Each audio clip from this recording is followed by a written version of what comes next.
This is Fulcrum, and here is everything you need to know for The Mandalorian Season 3. Before we get started, be sure to hit that subscribe button. This is the way. Come in. This is The current timeline is several years after the events of Return of the Jedi. The Empire has been ousted by the New Republic, but there are still those loyal to the Empire that remain a threat. Our hero, Din Djarin, is a Mandalorian bounty hunter who, after collecting his bounty for a 50-year-old child from agents of the Empire, has a crisis of conscience and makes the choice to rescue and take the child into his care. As you can imagine, the Empire relentlessly pursues them across the galaxy, and when the child demonstrates what seems like magical abilities, Din Djarin seeks advice from the leader of his clan.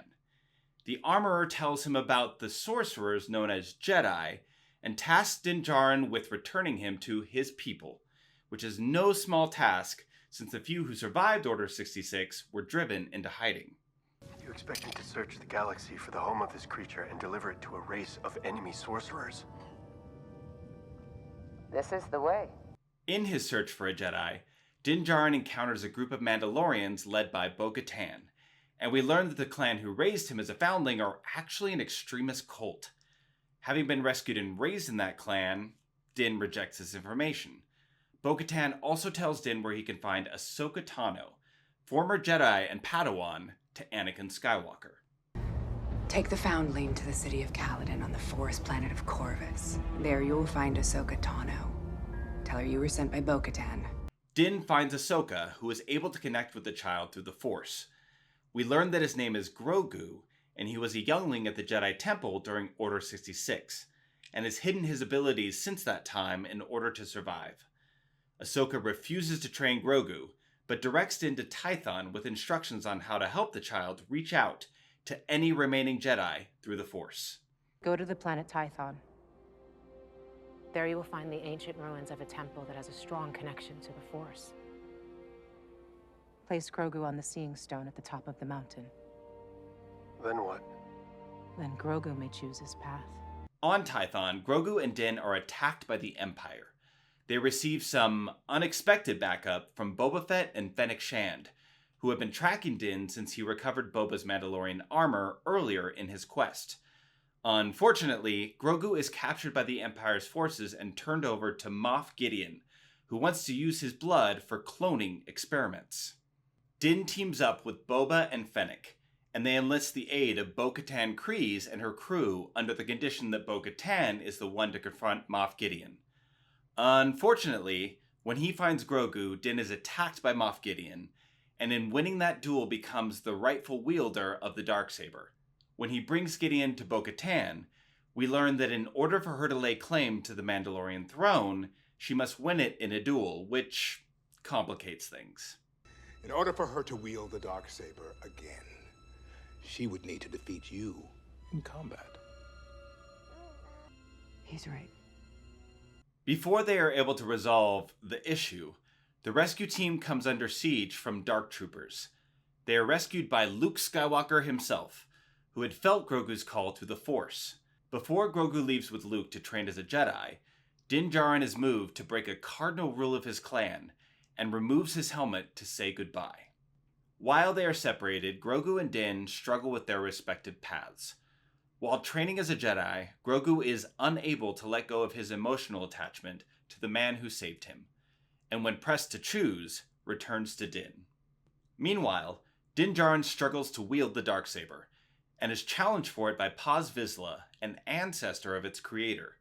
After defeating Vizsla, Din confesses to the armorer that he removed his helmet. She strips him of his Mandalorian identity, but tells him there is a way to redeem himself on Mandalore. According to Creed, one may only be redeemed in the living waters beneath the mines of Mandalore. Now, you'll want some backstory that will help you keep track of Din Djarin's and the Darksaber's respective story arcs. While Mandalore is a planet, Mandalorian is not a race. It's a cultural heritage, and in Din Djarin's case, it requires a sworn oath to adhere to the creed of his clan. The Darksaber is an important symbol to Mandalorians, and historically, whoever wielded it had a claim to the throne of Mandalore. It was made by Tar Vizsla, the only Mandalorian Jedi to date. and was held by the Jedi after his passing until it was reclaimed by Mandalorians. Bo-Katan's sister, Duchess Satine Kryze, ruled Mandalore during the Clone Wars era, but she never wielded the Darksaber. Satine was executed by Darth Maul after he led a coup with the Death Watch clan, and won the Darksaber in a duel with their leader, Pre Vizsla. Soon after, with the help of Ahsoka Tano and the 501st Legion, Bo-Katan led the effort to overthrow Maul, but the Darksaber was not recovered. Years later, she again helped free Mandalore from the Empire by rallying the feuding Mandalorian clans behind Sabine Wren, who wielded the Darksaber after recovering it from Dathomir. However, Sabine had no interest in ruling Mandalore, and passed the Darksaber to Bo-Katan when she finally agreed to assume the mantle of Mandalore's leader. Then, during the Night of 1,000 Tears, the Empire inflicted mass destruction, and Moff Gideon most likely gained possession of the Darksaber during the massacre. Since then, Bo-Katan's only focus has been to reclaim the Darksaber from Moff Gideon. It is a huge point of honor and cultural significance from her perspective, and will be a significant barrier to a truce between her and Din Djarin. Who will we see in this season? It's not clear whether Moff Gideon is still the big bad, or whether someone new will emerge. But Bo-Katan is central to the Darksaber arc, and there are going to be a lot of Mandalorians. There's a decent chance we'll see Boba Fett. Will we get more cameos from Luke Skywalker and Ahsoka Tano? If we're lucky, we might get Sabine Wren before her appearance in Ahsoka. There's also a storyline with the New Republic and something big on the horizon, and possibly more cloning.